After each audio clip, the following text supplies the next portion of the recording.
You might have heard the term employment ice age, or in Japan, shushoku higaki. Hmm. It refers to this really tough time for job seekers in Japan, mostly late 90s, early 2000s. Yeah, it hit people just entering the workforce particularly hard, first full-time job seekers. Right. And it wasn't just, a slight dip. No, not at all. It was a major squeeze on the job market. Got some real long-term effects on that whole group of people. I remember it so clearly. I graduated uni in 2000, smack in the middle of it. Oh, wow. Yeah, I was actually at the Boston Career Forum, the big U.S. job fair for bilingual Japanese English speakers. Sure, I know the one. Normally, you'd see, 120, maybe 150 companies Yeah, there. something like that, yeah. When I was job hunting, it was down to about 90. 90, that's a huge drop. Exactly. And think about what that means. Setting up a booth there costs serious money. Right, so it's usually the big established corporations that can afford it. Precisely. So fewer companies meant way fewer opportunities, even at that level. That personal story really highlights the main problem, doesn't it? Just a stark lack of jobs available. Absolutely. The economy just wasn't creating enough positions. Not for the usual number of graduates coming out or other people looking. So for a lot of people in my generation, just finding stable work was a massive struggle. Yeah. You look at resumes from people back then, you often see a lot of job changes. And it wasn't always, by choice. Not just chasing promotions. Not at all. So for those of you listening who maybe didn't experience this firsthand, we want to dive a bit deeper into what actually made this employment ice age so difficult. Let's do it. Where should we start? The core issue, I guess. Yeah, the absolute scarcity of openings, Yeah. that was fundamental. Okay. It just created this incredibly intense competition. Only a tiny fraction could land regular full-time jobs. So companies could be incredibly picky. Extremely. Hiring processes got much tougher, criteria stricter, and the types of jobs available, they narrowed too. It wasn't just more people applying for the same jobs. No, the number of jobs itself had shrunk significantly. That sounds incredibly stressful. And wasn't there also this really strong focus on hiring new graduates? Shinsotsu Ekatsu Sayu. Yes, exactly. That system of hiring big groups of new grads all at once was dominant then. Which meant if you didn't get hired right out of university, You were in a really tough spot, became what they called shushuku runin, kind of adrift, no job, no affiliation until you found something, like a job hunting wanderer. pretty much. Mm. And that could take a long time. We saw a definite increase in people stuck in that situation. So missing that first shot made everything much harder. How did people cope? What did they do? Well, many had no choice but to take non-regular work. Like contract or temp jobs. Exactly. Working full-time hours, often doing similar work to regular employees. But without the security. Right. No security, fewer benefits, often limited career paths. It wasn't ideal, but it was often the only way to earn a living when those stable, permanent jobs were so scarce. A pragmatic choice born out of necessity. Absolutely. I can just imagine the impact of starting your career like that. Must have affected people psychologically, too. Oh, definitely. It had a huge, often negative impact. Constantly facing rejection, struggling to find stable work. It really chipped away at people's self-esteem. You start doubting yourself. Exactly. You question your own worth, your abilities, and that low confidence can become a vicious cycle. How so? Well, it makes the job search even harder. Yeah. You might become reluctant to even apply because you feel like, what's the point? Yeah, that sense of futility. Then it could even affect performance if you did land a temporary gig. That really hits home. I mean, the constant rejection. After I graduated, I think I sent out over 500 applications. 500, wow. Yeah, and got maybe 400 rejections, often just at the first screening. So when I hear people now feeling down after applying to 100 places, You get it. You really get it. it was brutal. But, thinking about it, maybe there was a flip side. How do you mean? Well, if the competition was that intense, Mhm. the people who did get hired must have been pretty capable, right? That's a really interesting point. Yeah, you could argue that. Those who made it through that hiring gauntlet were likely highly resilient, very skilled. Companies could afford to be super selective. Exactly. They had their pick of the litter, Yeah. essentially.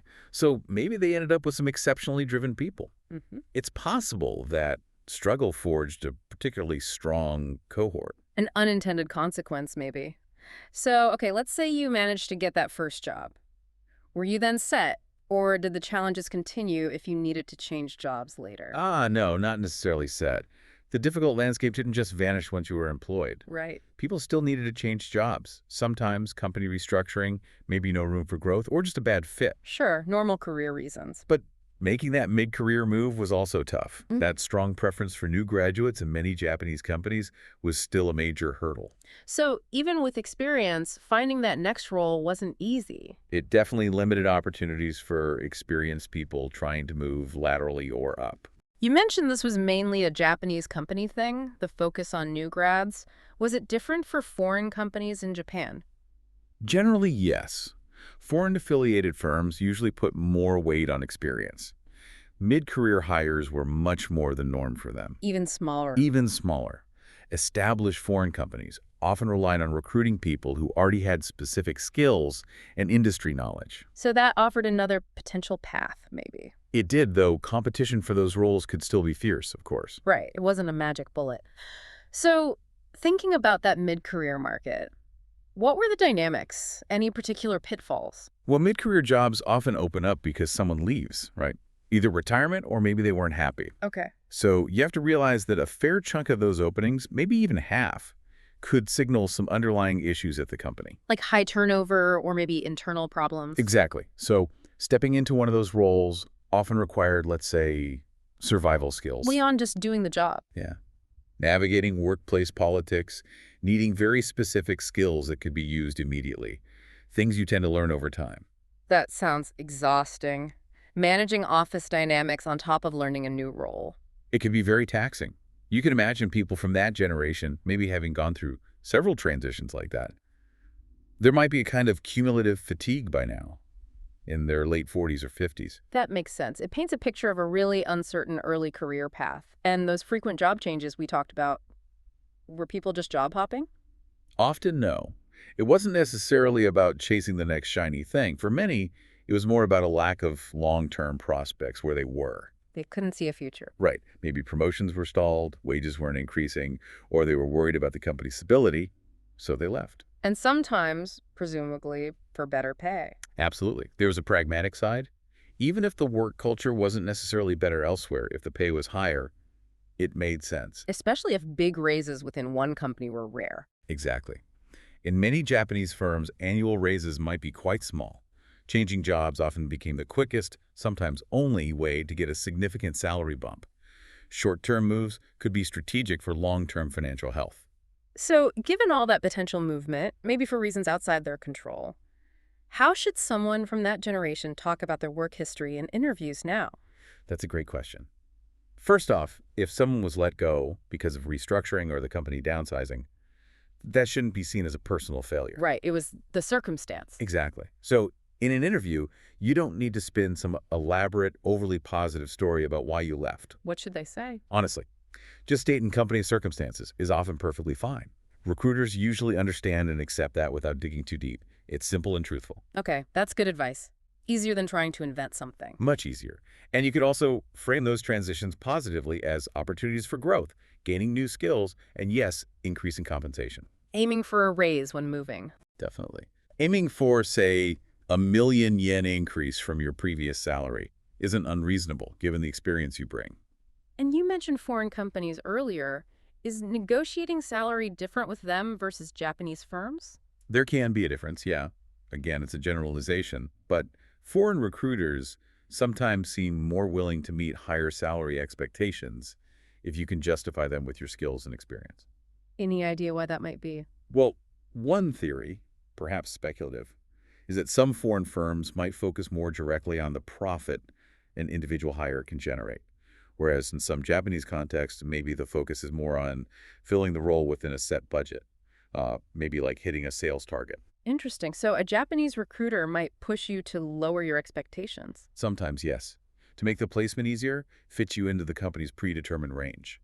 You might see less of that push-down pressure from foreign recruiters if they believe you're worth the higher salary. That's really insightful. It kind of leads into the bigger picture, doesn't it? The whole nature of work seems to be shifting. Absolutely. That traditional idea of working for one company your whole life, it feels increasingly outdated. Relying on just one employer might not be the reality anymore. Right. Now, freelancing has its appeal, that flexibility. But you also carry all the burden yourself. Health insurance, retirement, no paid time off. Exactly. And your income is tied directly to project completion. Plus, getting paid can sometimes take a while. Whereas being an employee, you get paid for your time, usually regularly. There's still value in that stability. But given that lifetime employment isn't really guaranteed anywhere now, Mm. maybe we need work styles that allow for side hustles. Cookies. Side jobs, yeah. Seems more necessary. It does. And it's frustrating when companies ban side jobs but don't pay salaries that make them unnecessary. Right. Kind of hypocritical. Looking ahead, maybe more people will operate like independent contractors offering services to multiple clients. That would certainly shake things up for companies. It would. It carries risks for the individual, of course. Yeah. But imagine if enough people preferred that flexibility. Companies might struggle to find regular employees and have to adapt their models. A potential future shift. It really emphasizes needing to be proactive. Thinking back to the Ice Age generation specifically, what's the lasting feeling, do you think? I think a core feeling is maybe powerlessness. Mm-mm. Being caught in huge economic forces you couldn't fight. Just having to cope. Yeah. Many had to take those non-regular jobs, often with low pay, maybe without even realizing what normal pay looked like in better times. You see that online sometimes, right? People shocked by low salaries. Exactly. And the advice is always change jobs. But if you've never done that or only did it under duress, It's scary. it's incredibly daunting. I mean, I sympathize. I got laid off early in my career, so I kind of built up a thicker skin about job changes. But without that, yeah, the fear of rejection, fear of even being caught looking, it's very real. So for people feeling insecure or unhappy now, what's a practical step? Knowledge is power, right? Yeah. I'd really recommend familiarizing yourself with labor laws. Know your rights as an employee. How can that help? It builds confidence. Knowing what is and isn't legal, Yeah. what your employer can and can't do, it reduces some of that fear. Where can people find that info? Talk to lawyers who specialize in labor law, even just an initial consultation. Attend seminars on workers' rights. External labor unions often run these too. Become informed, basically. Take an empowered stance. Precisely. You know, I personally went through a phase where I just complained about how unstable everything felt. Yeah. But I kind of realized that era of guaranteed stability, it's probably gone for good for many of us. Accepting the new reality. Pretty much. This more fluid dynamic is likely what we'll have until retirement. So the focus has to shift Towards what? towards proactive planning. Mhm. How will I generate income throughout my working life? Even thinking ahead to later years when maybe full-time physical work isn't an option. Sure, thinking about that now. Gradually, yes. Start exploring strategies, integrating them into your own plans. It's about taking control where you can. This has been, wow, a really illuminating look back at the employment ice age and how its effects still ripple outwards. It was a defining period for a lot of people. Definitely. And it's clear those frequent job changes weren't just whims. Often, they were necessary moves driven by really limited options. A search for better prospects in a tough environment. Yeah. The resilience, the adaptability that generation developed, it's quite remarkable when you think about it. It is. And looking forward, that message about proactive career management, thinking about income streams, it feels essential for navigating whatever comes next in the world of work.